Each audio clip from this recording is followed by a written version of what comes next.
Hello, my name is Ben. And I'm Nora. And welcome to the Too Vague Podcast. One word, two hosts, stories, trivia, and video games. We're going to do something special this week, Nora.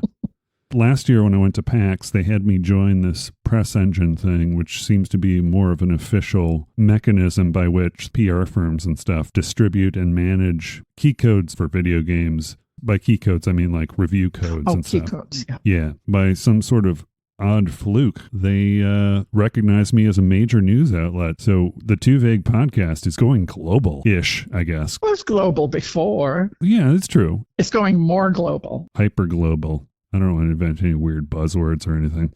We're going to try something different for the next few episodes with Nora.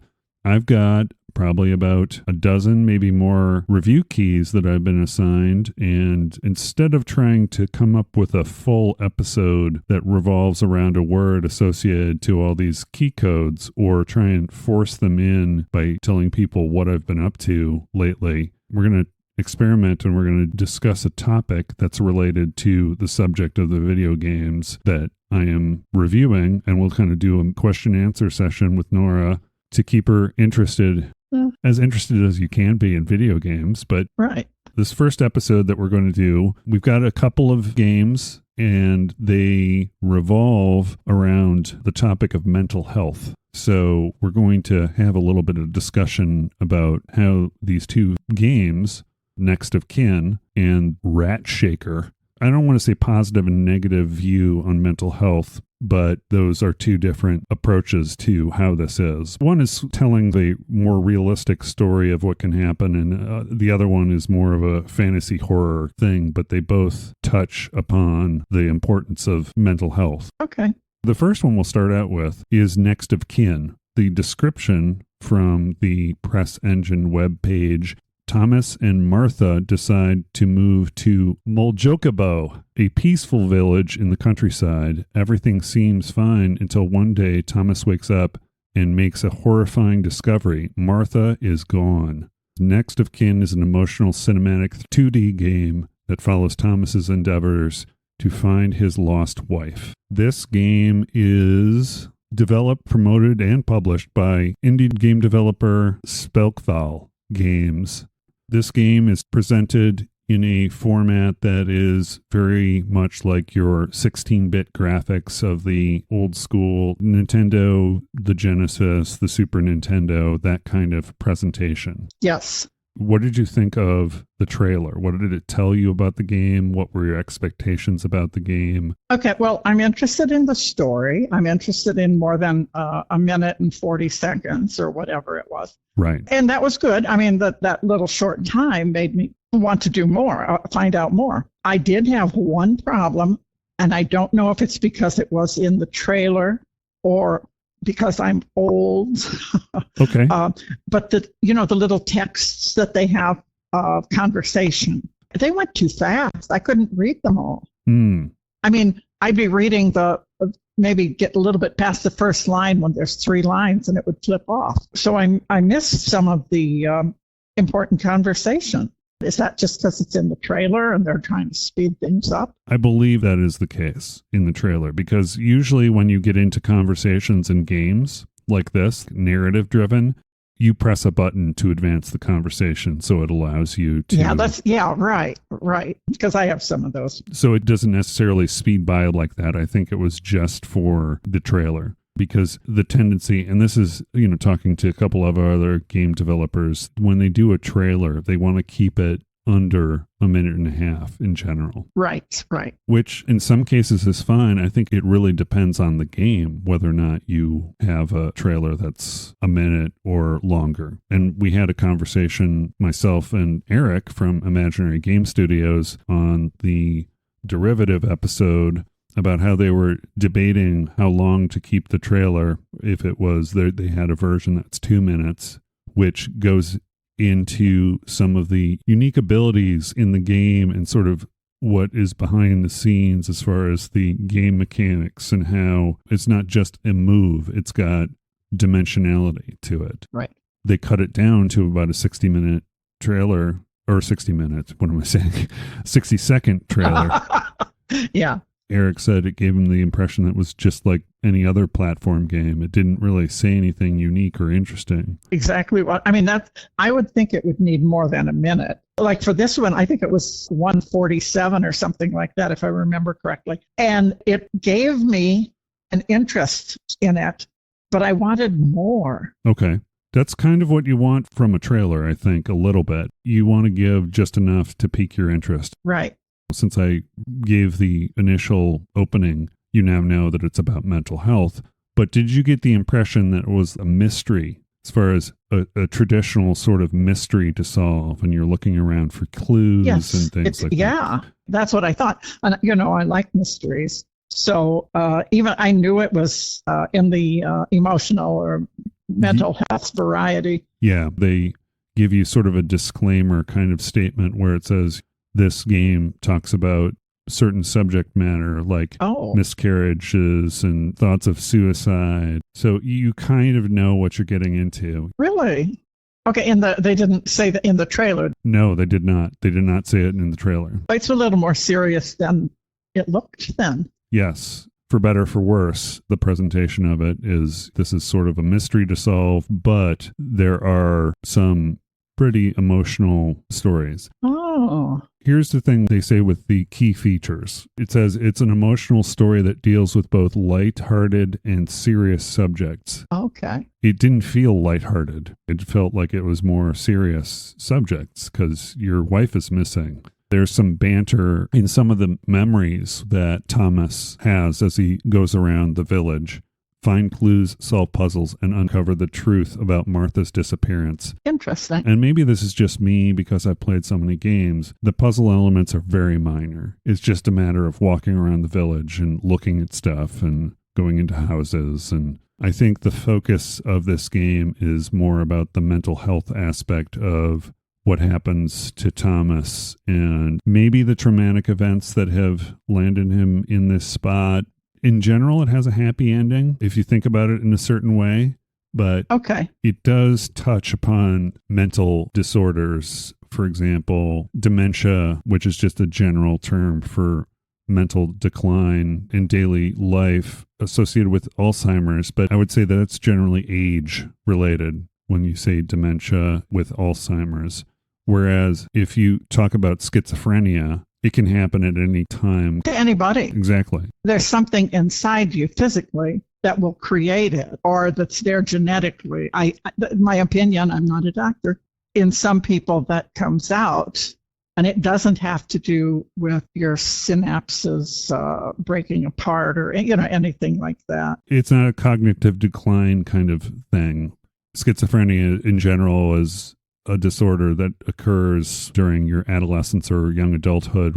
In this main character, you kind of get some clues. It's a 1.5 hour tops game, so I don't think I'm revealing anything that is surprising, but it's part of the story of the game. Even though it's sort of a deep subject, it kind of trivialized this whole thing by kind of making it a gotcha moment, which, I don't think was the intent. You didn't realize until you got into the game that it was this mental disorder that was kind of at play here, realizing that certain characters didn't exist and that could have been done probably a little bit better. I don't know how to say it. It's really difficult. Something so emotional and supposed to hit you emotionally like this, I especially don't want to diminish, because I think it's something that should be talked about. It's just that it could have been done in a better way, even though it's this old 16-bit presentation. I think the story could have been told a little bit more effectively. The reveal could have been done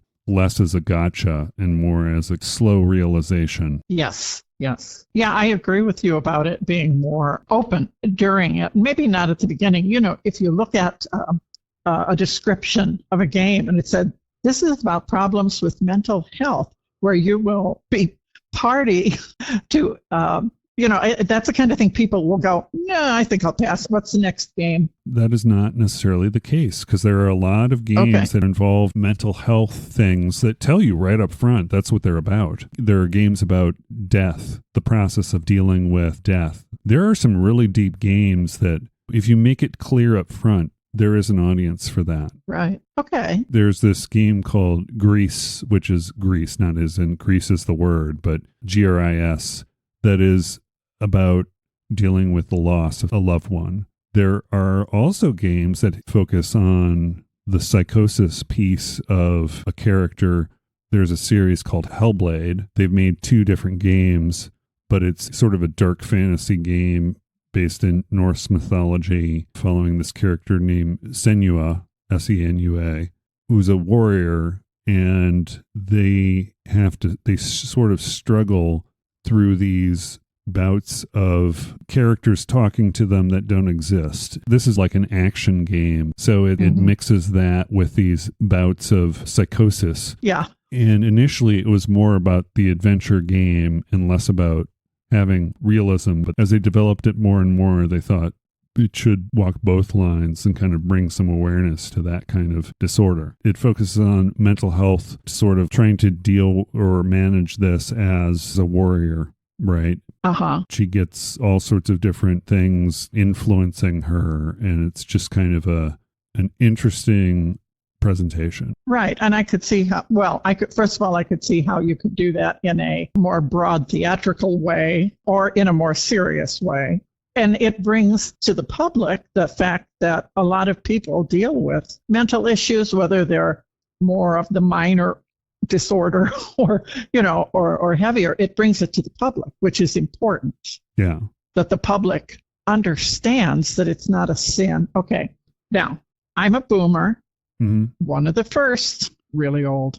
And boomers don't like to think about not having control of their mind. Yeah. Okay. Boomers are the ones who, it's like therapist? No. Why would I need a therapist? Yeah. There seems to be a pull yourself up by your bootstraps kind of mentality. Yes, exactly.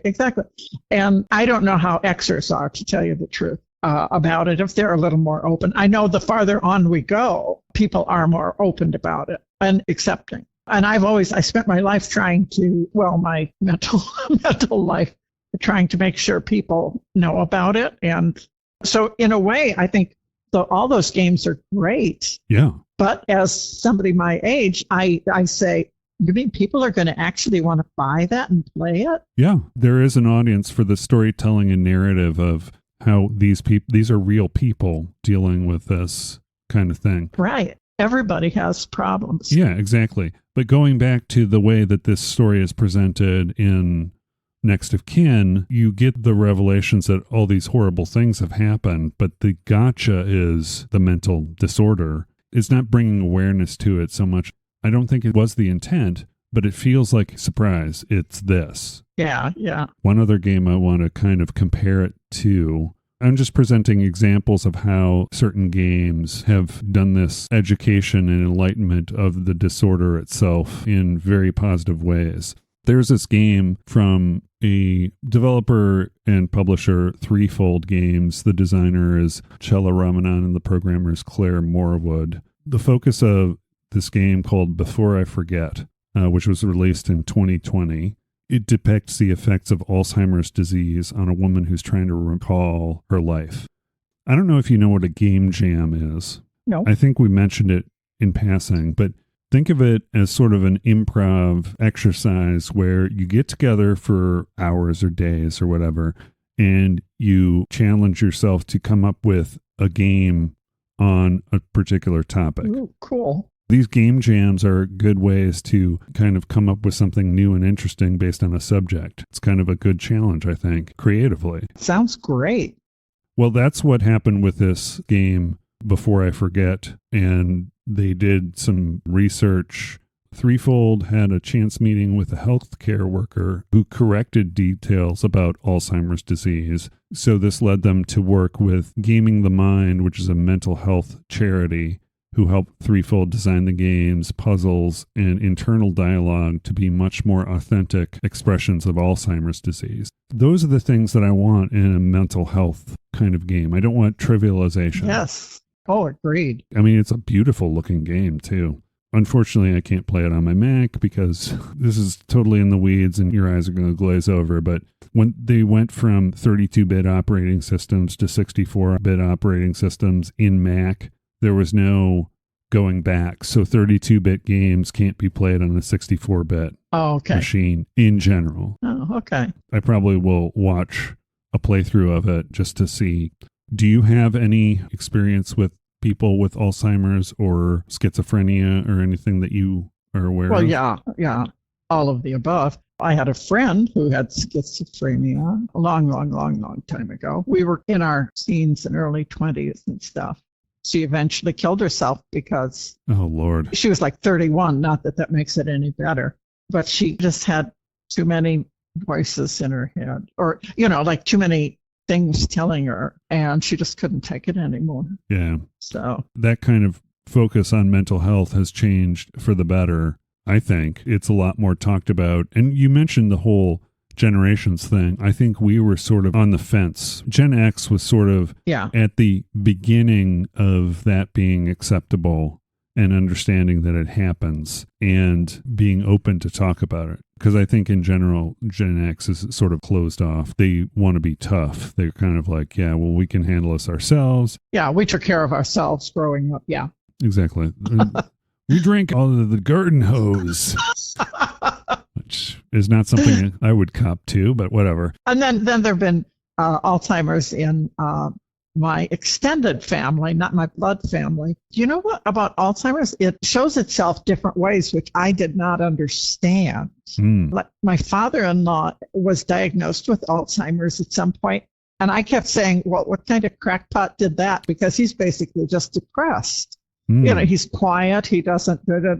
And I mentioned it to my own shrink, and he said, no, that's one of the ways that it can act. Yeah, it manifests that It's way. not just, yeah. So that was a learning experience. Oh, yeah. It's the difference between symptoms and the disease, because there's overlap between schizophrenia and Alzheimer's, but that doesn't mean they're the same thing. Right? They're just symptom overlap. Right. Yeah. And things like memory loss and paranoia and things of that nature. Those are all signs that it could be happening. And I have a close family member. One side of my family has that tendency. They've got a history of that. It's something that you deal with. You manage it. It's an emotional thing. It's very emotional, but understanding it is the way to help. It's a step. Yeah, exactly. I commend anyone who takes that approach in telling a story narratively like they did with this Before I Forget game, which I'm really interested in seeing a playthrough of. Yeah. But now on to the other side, which is sort of a dark representation of mental illness and mental disorders. If you play the game, it's appropriately named, but if you haven't played the game, you're going, what? It's called RATSHAKER. Exactly. When I even just saw the little trailer, my response was, what? Yeah. So go on, tell all about it. I think the approach was trying to make this more of a horror experience, but yes, there are things like voices talking to you during the game. You saw the trailer, but let me just give you the description. Okay. It says, RATSHAKER TM, the ultimate solution to all your rat problems. Tired of pests taking over your space? Say goodbye to them for good with RATSHAKER TM, the revolutionary new way to deal with unwanted pests. Just take and shake, and RATSHAKER TM does the rest. No traps, no mess, no unmarked disposal barrels. All right. With RATSHAKER, you take control! Exclamation point. Feel the satisfaction of watching the meter rise as you shake that rat into submission. The more you shake, the closer you get to solving your problems for good. Fast acting, easy to use, and highly effective, RATSHAKER TM ensures your space stays problem-free in no time. It's trying to be clever, being sort of obtuse with the presentation. And then here we go. It says RATSHAKER features, gives you a bulleted list here. It says rat, and then the next one is redacted, and then the next one is removed, and then the next one is expunged. And then it says immersive rat shaking gameplay. It says beautiful environments, which I disagree with. And then it says revelation. And it also says at the very bottom, no real rats were harmed during the development of RATSHAKER. Yeah. Okay. Now, I understand they're trying to take a comedic sort of approach. I was interested just to see what the heck was going on. But then as I played it, it was a horror genre sort of thing where the character you are playing is interacting with this rat that you shake using your controller. You shake your controller to build up your meter.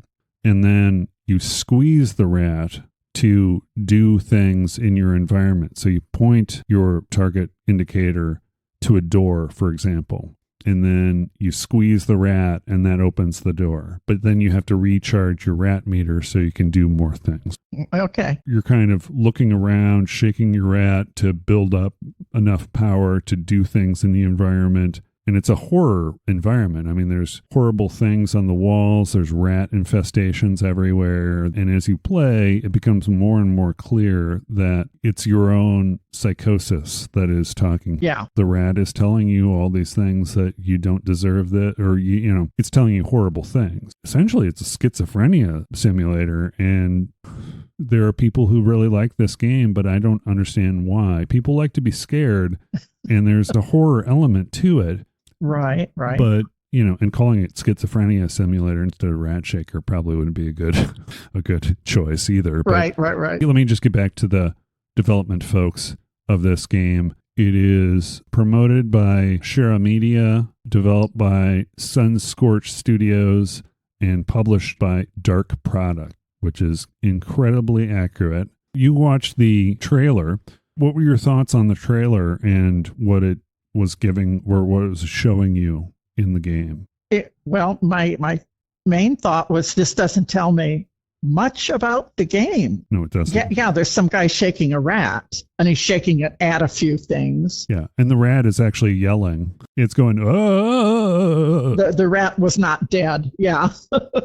I didn't see any reason to want to play it. And it was, I mean, it was in oranges and yellows and these stark, bright colors. Now maybe not the whole thing, but what I saw. Yeah. And it was very like comic book. What is that? Like Bangs and Pows. I think I understand what you're saying. It kind of tries to blend realistic looking things with this kind of cartoony presentation. Yeah. The contrast would make sense for a schizophrenia kind of scenario, I think. Yeah, that's true. But I have no idea about it. And I just read the little bit about it, underneath the trailer. This is one of the sentences: comedic first-person pest control simulator. It's not at all comedic in the least. That I copied that from under the YouTube. I don't see what's funny about it at all. I mean, there are things where you hear a baby crying, you go into the baby's room and its crib, there's blood and it's infested with rats. It just doesn't tick that box at all as far as comedy. It's not funny. No, it sounds like horror. It is definitely horror. It's something I would expect someone to play during they have these horror night things where during Halloween people will stream them playing various horror games and hook themselves up to a heart monitor. Oh. There are a lot of jump scares in it too. Okay. Generally, I'm pretty desensitized to those things, but it was effective in raising the hairs on my legs. It was disturbing, and I didn't find it enjoyable or fun in the least. I didn't find it funny. Yeah. For a particular audience who likes that, I guess that would be okay. But just I don't know if trivialization of schizophrenia are the words I want to use here. But it seems like it's using it as a plot device and not as this is really a problem. And the approach was just make it a horror game. Right. And that's what it appeared to be. From the little bit I knew, there was nothing in it that made me think that the RATSHAKER was the one with the problems. That was, he was just a comic, not funny, but a two-dimensional drawn figure. And there's not really much puzzle solving or anything in there, although there are some things where you got to shake the rat instead of doing something that'll tell you to shake the rat. Like there's one thing where there's this generator that if you don't shake the rat at the certain time, the generator explodes and kills you. And it's just like, okay, Oh. whatever. And then also there's Yeah. a part where you go underground or in the basement, the spooky basement. And it's kind of like those glow stick things. You know how you crack them before they start to glow? Well, that's what you do to the rat. You crack him before he starts to glow. And then every time you shake, he's a light source of that. Oh, okay. It's very, very short. Like I said, both these games are like under $3. But I mean, I don't think that should be used as an excuse. You know, like as far as Right. I don't like either game. One, I understand the reason why they did it, and I understand the approach, and I understand with Next of Kin, I think the thought process was to make it more of an awareness thing, right? Yes. But it just wasn't successful in that instance. Right. And then RATSHAKER. Well, the way they did it, yeah. Yeah. And then RATSHAKER was just a straight up kind of making light of a situation as a plot device. And, you know, it's fine, I guess. But it's a horror. It's a horror thing. That's all it is. And that's been done many times in the past in movies and stuff, where they'll show things that are in somebody's emotional, mental disorder. right. You know, like spiders crawling all over that kind of thing. And they never say anything about mental health. And basically the audience is just like, oh my God, they horrified. So, and that's what I think RATSHAKER is. Absolutely. But I didn't play it, and I won't. I would say don't.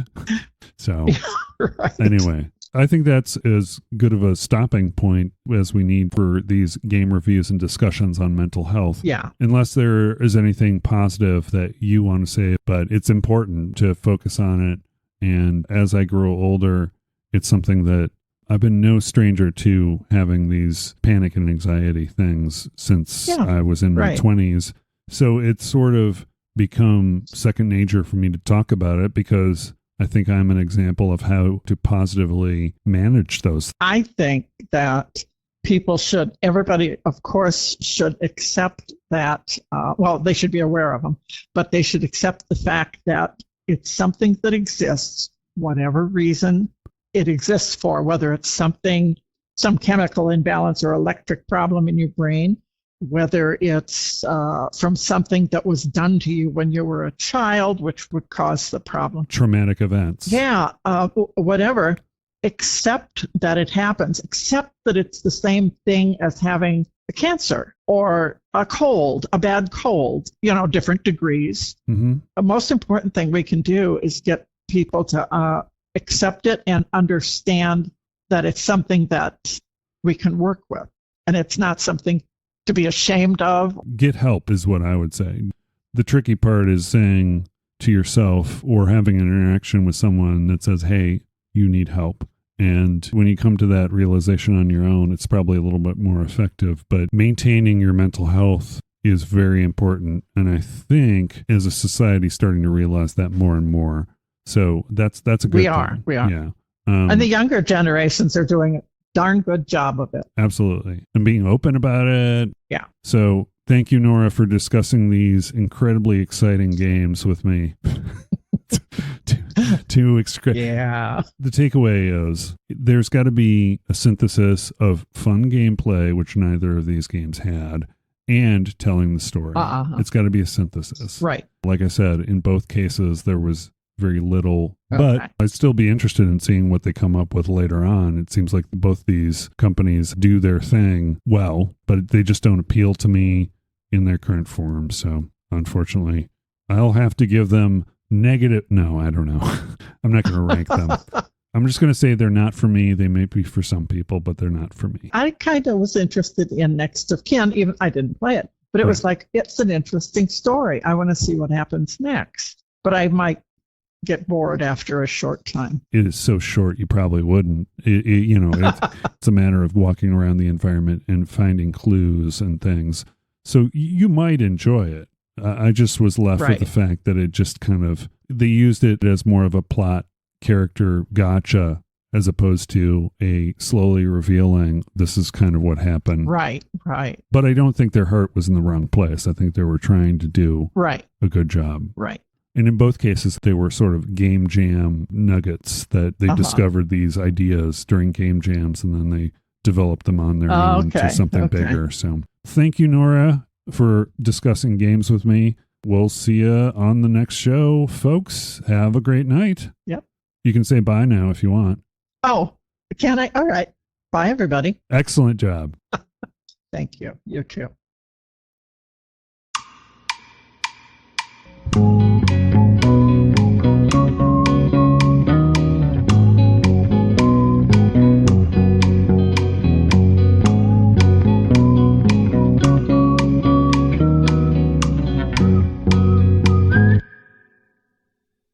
Hello, my name is Ben.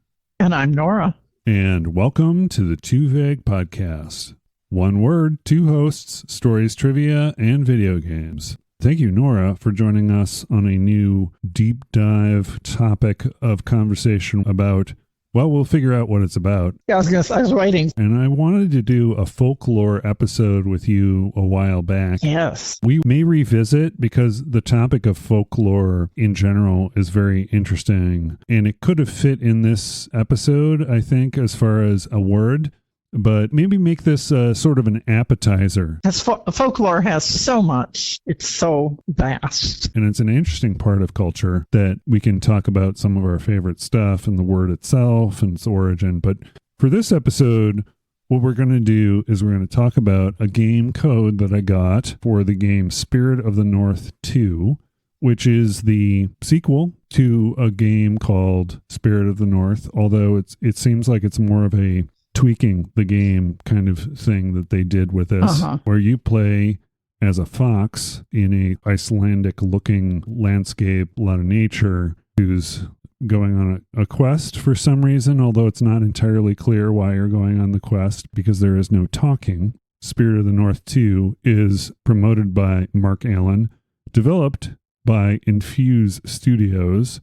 They're from Raleigh, North Carolina, and they consist of two people, environmental artist and a designer. They made Spirit of the North, the first one, and they also made this game, Spirit of the North 2. There are some similarities, too. I think we talked about Stray before, which is this game about a cat in a post-apocalyptic future. It reminds me a little bit of that. There are things that you do in that environment. There aren't really boss fights, but you have to figure out puzzles throughout and avoid dying and so on and so forth. But this is more of an adventure/platformer. Let's talk to you about what your thoughts on the trailer were for Spirit of the North 2. It doesn't tell me much about how to play it or too much about what it's about. But once again, in a short period of time, you're not going to learn how to play something. It's supposed to whet your appetite. I know.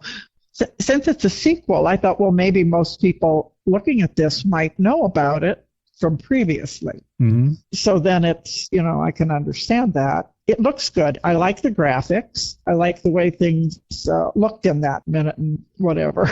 I did not play the first one, but I have seen people playing it, and it does seem like it's basically a rework of the game more than it's a new sequel. I didn't send this to you. There is a trailer that basically talks about the changes that they made for Spirit of the North 2, more of a tech kind of approach, kind of like I was telling you about where Christian made this version of the Rogue Climber trailer that was kind of focused on explaining the mechanics. This one did some of that, but it was sort of a tech trailer / sales pitch because they kind of said, we listened to the audience and redesigned the system by which your fox is controlled and what he jumps on and so on and so forth. Oh, okay. We listened. Yeah. Yeah, it was focused on the, hey, we listened to you more than it was on, here's the new thing that we developed to improve gameplay, which I thought was an odd choice personally. But I mean, I don't know. We listened to you is kind of like you're bragging about the fact. It's not a bragging thing necessarily. It could be a legitimate, we heard what you had to say, if there were complaints, if there were, positive statements. And we thought about it and we took it all into consideration as we did our sequel. So to me, it's not necessarily a negative thing. However, there should be more information than that. To me, it's kind of like you don't need to make it a point to say, we listen. If you're taking feedback from players, that goes without saying. You don't really need to state it. We must agree to disagree here. Oh, okay. Because there are times when people will send in feedback and it isn't listened to or read. It's, binned. Right.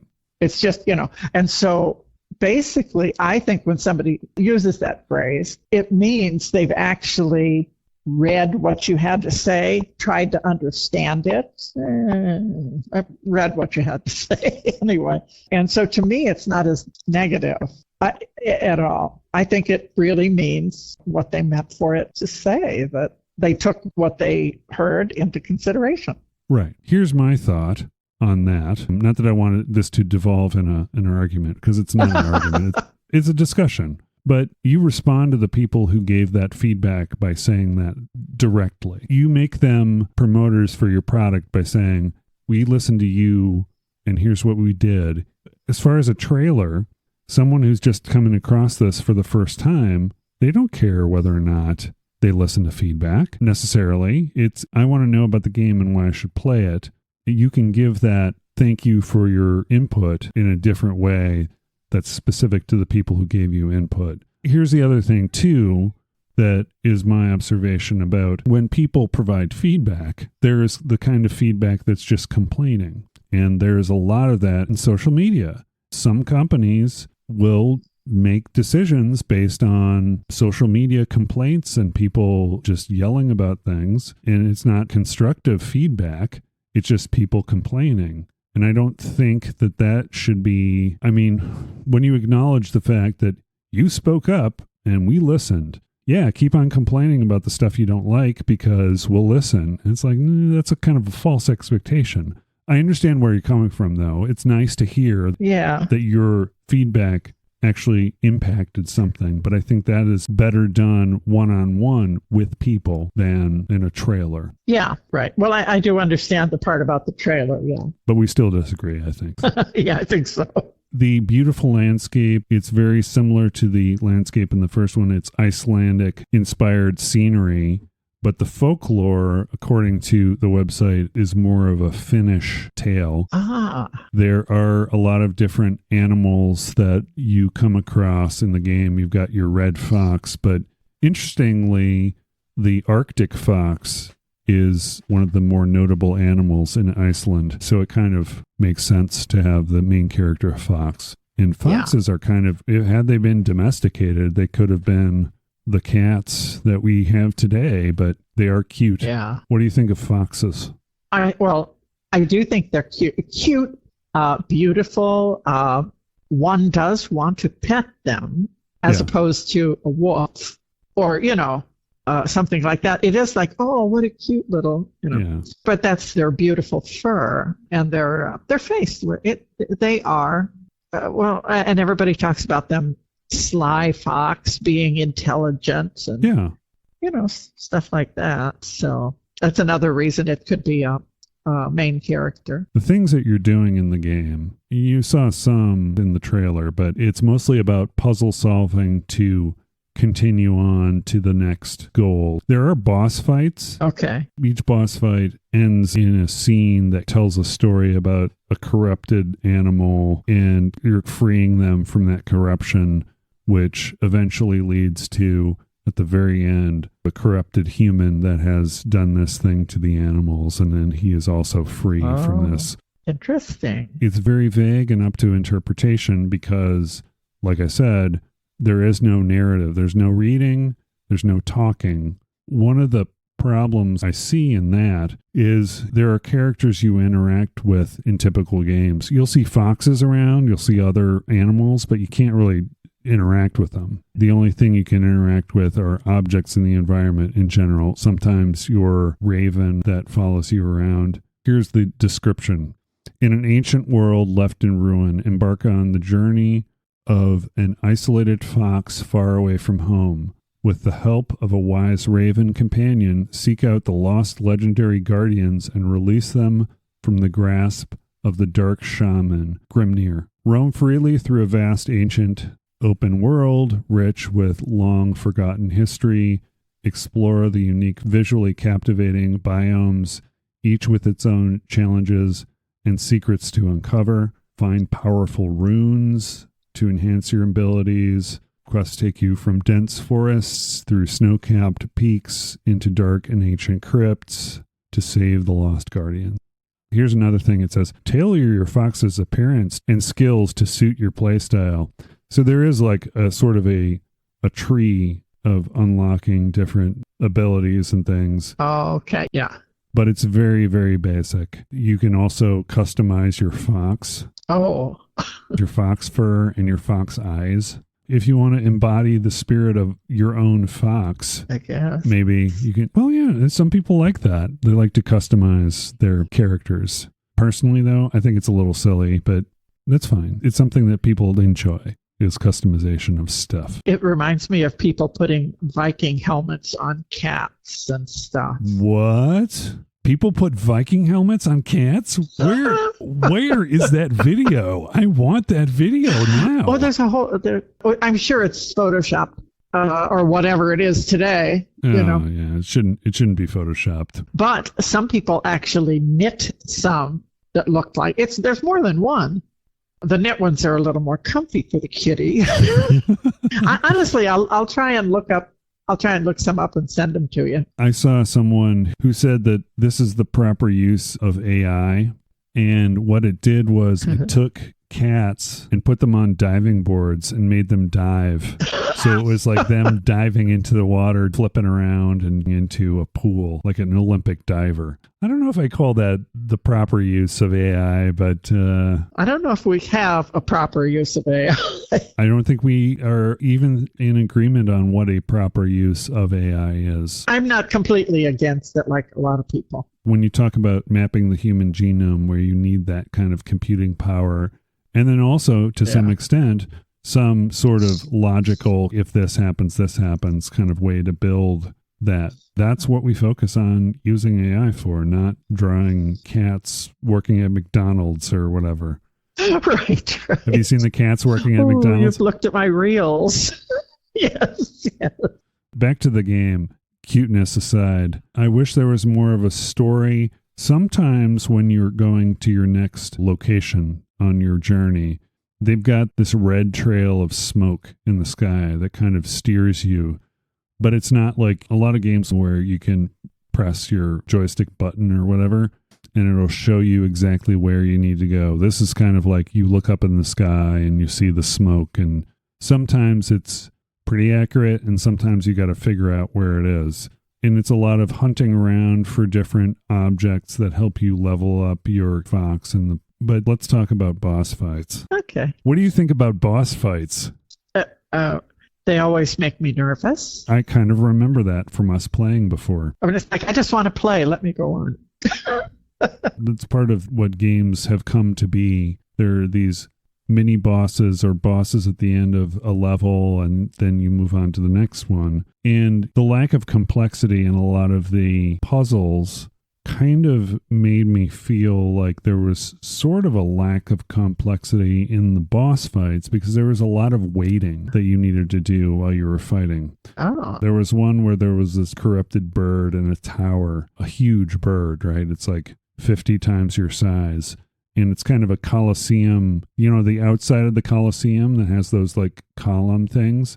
It's kind of like that, but inside, pointed inside. So you've got those different, arcs and things that the bird can attack you through. And it's got these little recessed areas that you back up when the bird attacks you. This is the first boss fight, by the way. You back up and wait for the bird to attack you, and then you pull this lever that slams a door on them, and then you go over, and then you have to pull out a spear that bird was attacked with that remains in the bird. So you pull out the spear, and then it happens again, and you do that several times, but it's like there's a lot of waiting that you need to do. It's not a fun boss fight.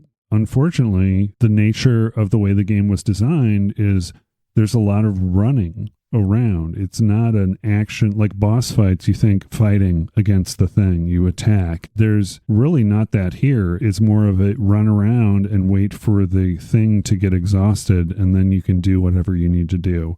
As you gain powers, there are different powers that will impact that, But in general, it's a series of running around and dodging until you can walk up and interact with them, which doesn't make for a very compelling boss fight, unfortunately, or fun. So I wouldn't be afraid of them. You would be, because they're attacking you the entire time. That's the thing. They're going after you, and you don't have anything really to defend other than waiting for them to finish their moves and dodging appropriately. There's really not a lot you can do other than just run around, which may be okay for you, but it's not without its problems, and it's not without its frustrations, because if you miss a dodge, then you die. That's another thing, too, with this game. With the poise and the balance of a fox, you certainly can walk off a lot of different objects and fall to your death very easily, which to me is not very reminiscent of what I would expect a fox. Not natural. Right. No, right. I guess that's okay, but trying to get across certain chasms, there's things that you can do as far as jumping and accelerating or run and jump that sometimes you just barely can make the edge. But it was really frustrating to have to start all the way over at the beginning. There are these little totems that once you walk next to them, you activate them. But a lot of times you have to make up and do the exact same things that you did previously to get to whatever area you need to find. And it's really kind of frustrating. Okay. I don't know. Do you have any questions for me about my gameplay of this game? I mean, I'm making it sound like it's a bad game. It's an okay game. I like some of the things that they did. I just think that it needs more. Since there's no conversation, I'm wondering how the conversation seems to facilitate a lot of things. So how do they know what to do? Or right. Maybe it's instinct, but instinct is not following a plume of smoke through the sky. Instinct is using your instincts to identify where the next thing is, right? Mm-hmm. I think there was a serious amount of thought. This is a beautiful looking game. I agree. The music was beautiful. It had the potential to be a great platformer. It just did not reach that pinnacle for me. And it just got to be a slog of looking around for things. Puzzles were essentially, you go in the environment, you find a stone to put in whatever the pedestal is, and then move on to the next level. And I think those things needed some more imagination, and it's a lot easier to tell that in some sort of a narrative. When you would see these other wolves or moose or whatever you would come into contact with. Bears. Oh, there is a bear, yeah. The bear boss fight is kind of rough, but especially the foxes, as you go through villages, the foxes are just laying on the ground in the village and not really interacting with you. Interacting in a way that's appropriate for a fox, be it if they're territorial, they'll swipe at you, or if they're a female fox.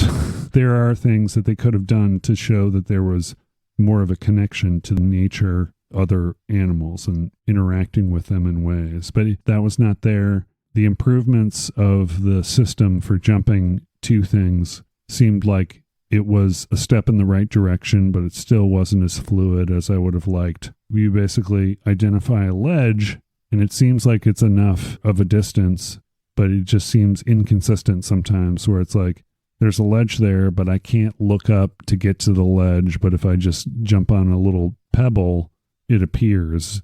It's not a horrible game. The game itself is too time-consuming for the amount of enjoyment I got from it. Yeah. It just takes too long to get to the next thing. And I think I could see it being for certain people would probably like that. Yeah. Like I talk about Zen mode sometimes. Like I just want to play Zen mode. And it, other than the boss fights, it sounds kind of Zen-like. There would be ways to make it Zen-like that would keep you engaged, I think. Like the puzzles need to be a little bit more advanced.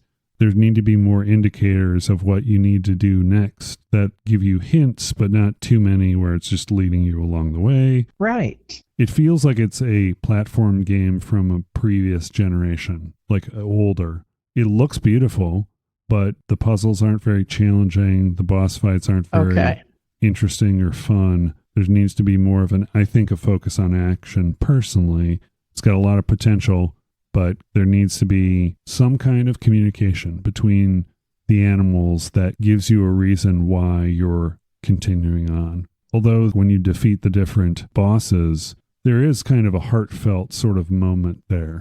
It kind of alludes to the fact that you're freeing the soul of this animal, which is beautiful. But, I mean, it just wasn't enough for me to say I need to play through the whole thing. I played about 4 hours of it. How long do you suppose the whole thing would be? You know what? I'm going to ask the internet. I think it's out already, so I can ask how long to play through.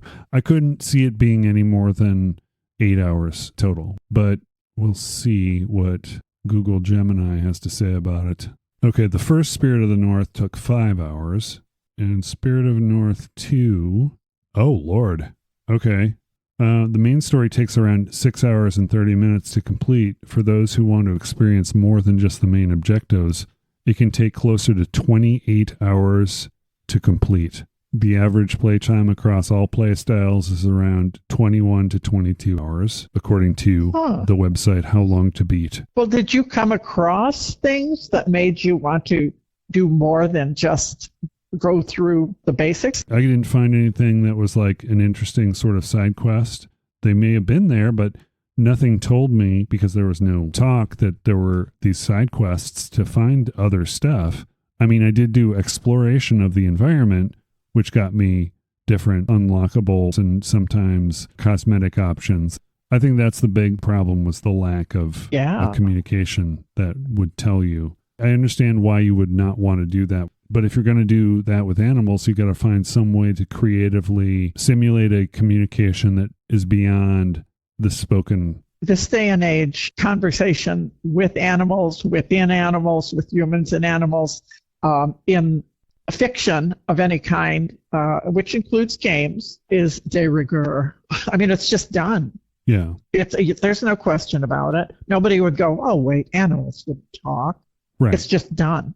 Yeah. You accept it.